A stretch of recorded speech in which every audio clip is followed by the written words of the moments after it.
Morning ndine Jack. Uyu ndi Chris Martin. Oyimba amene ndikhoza kuti lead singer wa mu band ya Coldplay. Amayimba bwino kwambiri. Amapanga ma concert all over the world ali ni nyimbo zosangalatsa. Zimene amapanga akakhala ndi concert ija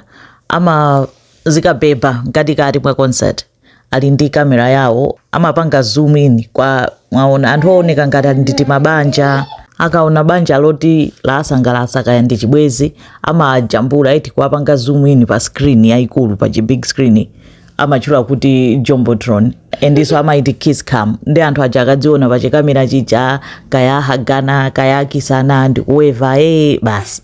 nde anapezeka kuti anali ndi concert pa 16 July apita umene kwa kuyimba akuyambaso kupanga zimene zonso kumajambula anthu ndi kiss cam yawo ija kenako kamera ija yazaloza anthu ena awiri atafungatirana pamene paja akuvina swaying akumva kuzuna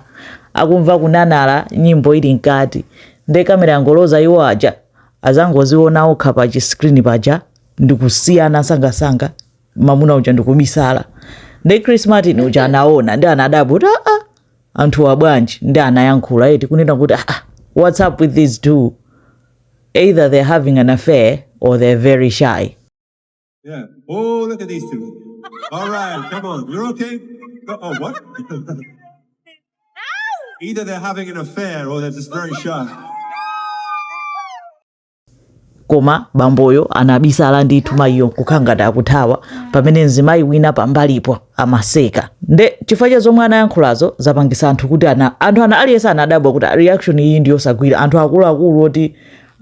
ahodana zabwinobwino akanatha kungoweva kungoseka koma mpaka kubisala fanzi sina zisiye choncho anthu ayamba kufufuza nthawi yomweyo kunena kuti anthu ani ndani mpaka nampanga identify mzimayiyo ampanga identify mzibamboyo ampangaso identify nzawo anali pambali amasekayo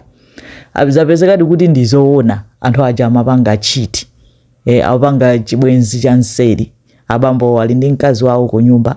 ali ndi ana tsono bamboyo ampanga identify dzina lake ndi Andy Byron, CEO wa kampani yotchedwa Astronomer ndi kampani yayikulu kwambiri ili worth $1.3 billion. Ndi kampani yoti ma investors chani iye nkukhala mkulu wa chani wa kampaniyo. Tsono mzimayiyo wapangidwa identify kuti ndi Christine Cabot amagwira ntchito ku Astronomer komweko iyeyo ndi head of HR kapena tinaye kuti head of people mu kampani momwemo ndipo anapangidwa haya mu November 2024 apapo analudi wangolandira promotion kumene nzake amaseka anali pambali uja nayenso aoneka ngati amasunga zinsisi nayenso wangopangidwa kumene promote ku kampaniko zonsezo kuti anthu amazisanthula pa internet atatha pamenepo sanachedwe amufufuza mkazi wake wa Andy uja ampeza pa social media amauntumizira zima videos ja kuhagana amuna ake kumuonesa kuti amuna ako akupanga chiti uko kuziziwa amusoyesa mtendere anthu mpaka napeza zithunzi za ana ake Andy uja family yake yonse kuti akupanga chiti pakana mkazi wakeyo anachosa surname ya mamuna wake pa social media nkuika ya makolo ake koma sizinatheka anthu anali atampeza kale ndi chifukwa choti inali nkhani yonena kuti yangophulika nkupita viral manyuzi akuluakulu osewa akukamba nkhani yake imeneyo wangodelete social media ya page yake mkazi wake fa zasowesa mtenderete nde abambo ndi amayo sanayankhule kalikonse mzimayiyo Christineyo ndionena kuti anapanga divorce mu 2022 zolinga zake sizidziwika koma apanga chiti ndi abwana dziko lonse lavagwira nthawi imodzi nkukauza akazi ake nde ma next steps sakudziwika kaya ku office kokakhala zotani makamaka mayiyo kukhala head of HR, head of people akuyenera kumayang'anira zomwe zikuchitika kuti anthu azichita behave bwino